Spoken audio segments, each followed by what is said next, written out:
India. Assalamu alaikum, Sheikh. Wa alaikum salam wa rahmatullah.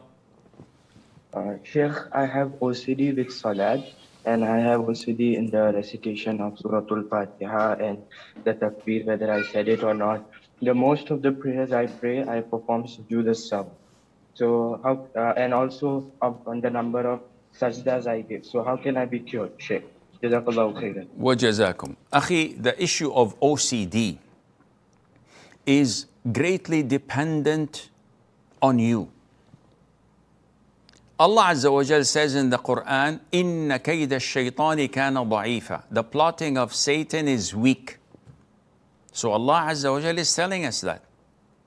Allah is telling us in the end of Surah Ibrahim that when the people of hellfire, may Allah protect you and me from being among them, when they come to Satan and they complain and blame him for being in hell, he says to them, and he gives this khutbah in hellfire.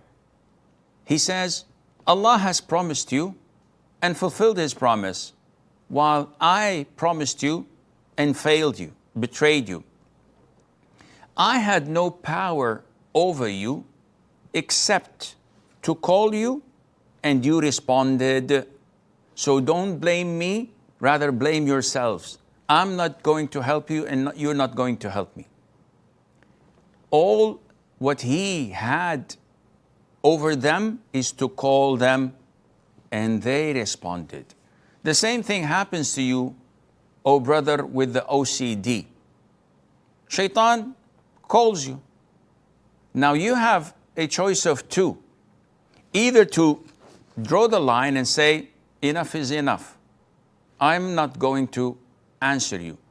Whatever intrusive thoughts I'm getting, I know, after identifying that this is not an angel giving me good advice, this is Satan trying to corrupt my iman, my prayer, and my life. So you draw the line and say, I'm not going to respond to you, and move on.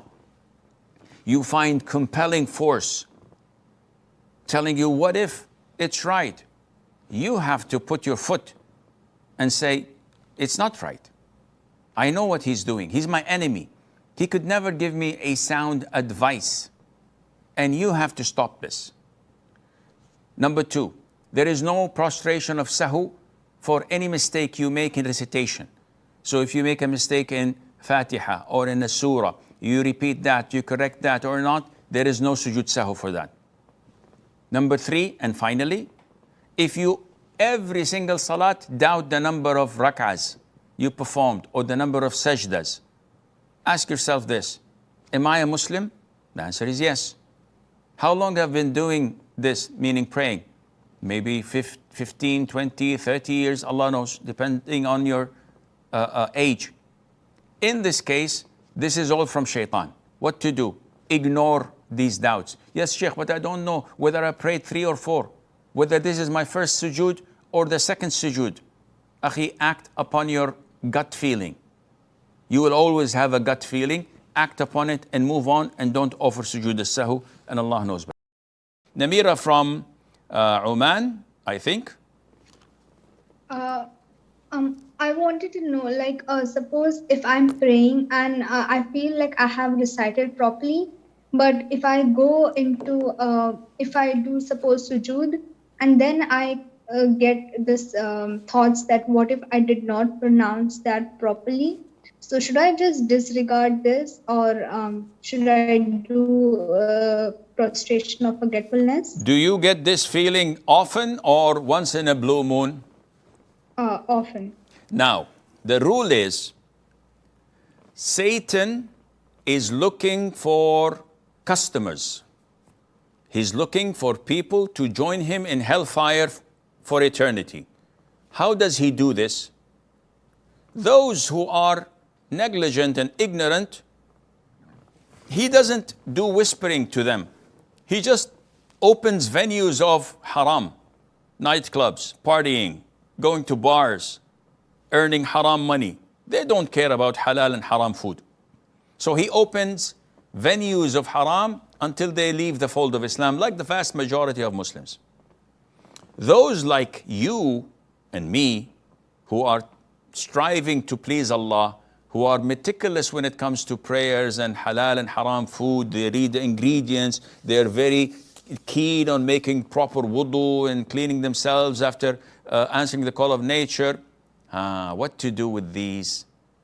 Overthink and exaggerate.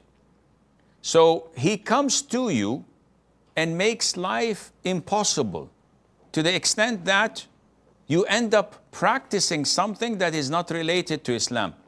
Ask yourself, is Islam a religion of peace and ease, or is it a religion of hardship and difficulty? The first is the logical answer. It's a religion of peace and ease. So why am I practicing this? Did the Prophet ﷺ suffer like I'm suffering? Did the companions suffer like I'm suffering? No. This means that you're not more knowledgeable, nor you're more righteous than them. Open your eyes and know how Shaytan is messing up with you. What to do? The only course of action you can take at the moment is to ignore the whispers of Shaytan. Totally ignore it. How? By not paying any attention. How? By acting on your gut feeling. So you're in your sujood. When you recited the Fatiha and the Surah, you had no doubts, none whatsoever, that you did a good job. Why is it coming to me now in sujood? Not when I was reciting it. Shaitan wants to confuse me. What to do? Ignore. Should I prostrate for forgetfulness? No. Totally ignore. Act upon your gut feeling and move on, and your prayer is totally valid.